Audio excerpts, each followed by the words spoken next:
Dear student, welcome back to my channel. আজকে তোমাদের unit 2 lesson 4 ক্রাফটের একটা প্যাসেজ পড়বো। খুবই ছোট একটা প্যাসেজ, তবে প্যাসেজটা খুব সুন্দর। এতে করে তোমরা একটা হিস্ট্রি জানতে পারবা, খুব ইন্টারেস্টিং একটা হিস্ট্রি। সেটা হলো সোনারগাঁও সম্পর্কে। তো চলো আমরা দেখি প্যাসেজটা। এই লেসন 4 এর ভিতরে আছে পানামনগর নিয়ে। হ্যাঁ, তোমরা যারা ঢাকাতে থাকো তারা হয়তো অনেকেই ভিজিট করেছে সোনারগাঁও। সোনারগাঁওয়ে পানামনগর নামে একটা জায়গা আছে। সোনারগাঁয়ের খুব কাছাকাছি। ওই হিস্ট্রিক্যাল প্লেসটা নিয়ে আজকে আমরা একটু আলোচনা করি। চলো, read the text below and do the activities that follow. এই যে প্যাসেজটা আছে বা যে অনুচ্ছেদটা আছে সেটা পড়ো এবং এরপরে যে কাজগুলো দেয়া আছে সেগুলো করো। তো দেখো কি আছে? One of the historical landmarks of Sonargaon বলছে is the city is the ancient city of Panam, also known as Painam or Panamnagar, which was developed to the south of the old city to provide residential quarters to the governors after the Mughals conquered Sonargaon in 1611. অনেক বড় sentence, তারপরে আমরা ভেঙে ভেঙে করি। One of the historical landmarks of Sonargaon, সোনারগাঁয়ের অন্যতম একটি ঐতিহাসিক জায়গা বা স্থান হলো কি এই Panam Nagar is the ancient city of Panam Nagar, মানে ইজ হয় অন্যতম একটা উম, উম, ঐতিহাসিক জায়গা হয়, ইজ দ্য এনশিয়েন্ট প্রাচীন সিটি শহর অফ পানামনগর। পানামনগরের এই সিটিটি হলো সোনারগাঁওয়ের যে ঐতিহাসিক যে জায়গাগুলো আছে তার ভিতরে একটি। এটা আরো নামকরণ করা হয়েছে, অলসো নোন অ্যাজ পাইনাম। এটাকে পাইনাম নামে অনেকে চিনে থাকেন। অর অথবা বা কিংবা পানামনগর, অথবা পানামনগর হিসেবে চিনে থাকেন। হুইচ যেটি বা যে স্থানটি ওয়াজ ডেভেলপড প্রতিষ্ঠিত হয়েছিল to the south of the old city. হ্যাঁ, তো এই যে সোনারগাঁয়ের যে সিটি আছে সেটার কি হলো তোমার দক্ষিণে। হ্যাঁ, এটা কি বলবো আমরা, সাউথ অর্থে কি? সাউথ অর্থে উত্তর, আচ্ছা উত্তর। সিটি টু প্রোভাইড, এটা তোমার যে সোনারগাঁওয়ের যে সিটি আছে, শহরটা আছে, সেই সোনারগাঁও শহরের উত্তরে করা হয়েছিল। কেন?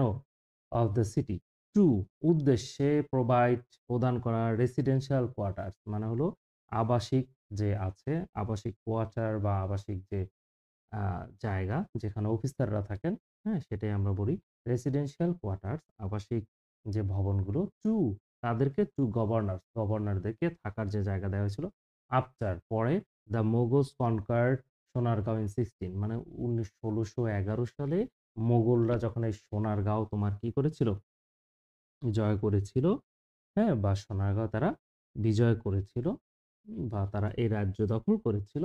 তখন বা এই সিংহাসনে তারা এসেছিল, তখন তাদের যে গভর্নর ছিল তাদের আবাসস্থল হিসেবে বা তাদের কোয়ার্টার হিসেবে পানামনগর তারা প্রতিষ্ঠা করেছিলেন।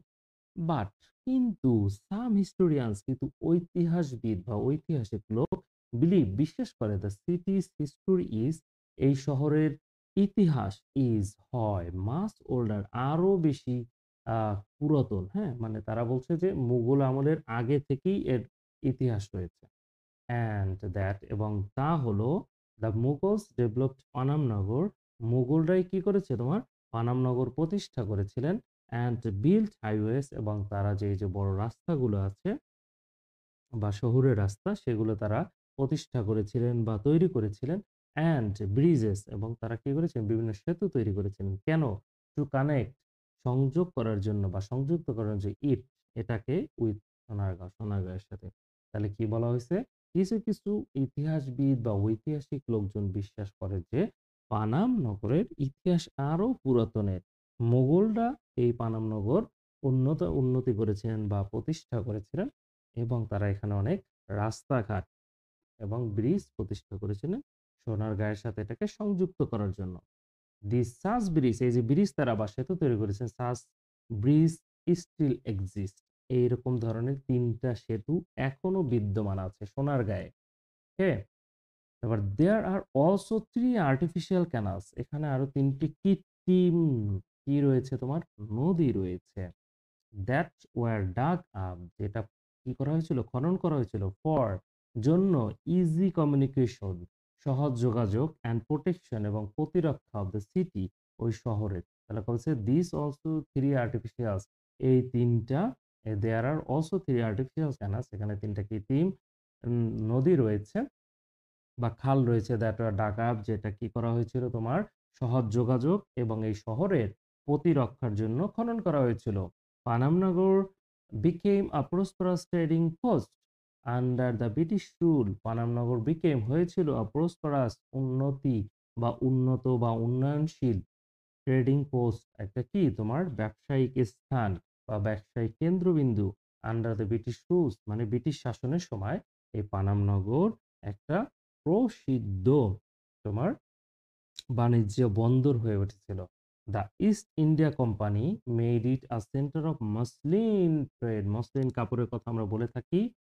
এই যে ইস্ট ইন্ডিয়া কোম্পানি যখন এই দেশে আসছিল, তারা তখন এটাকে মসলিনের যে বাণিজ্য আছে সেই মসলিন বাণিজ্য কেন্দ্র প্রতি হিসাবে এটাকে বানিয়েছিল বা বাণিজ্য কেন্দ্র হিসেবে এটা তারা ব্যবহার করেছিল।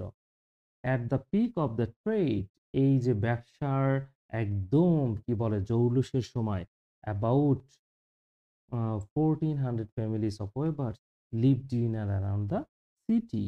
এই at the peak of trade এই ব্যবসা মসলিনের ব্যবসা যখন এখানে খুব রমরমা হয়ে গিয়েছিল, তখন প্রায় 1400 তোমার ওয়েবার্স মানে হলো তাঁতি, হ্যাঁ তাঁতি, এই ওয়েবার তাঁতি পরিবাররা কি করতো এই যে শহরের আশেপাশে বসবাস করতো। 1400 তাঁতি পরিবার, চিন্তা করা যায়।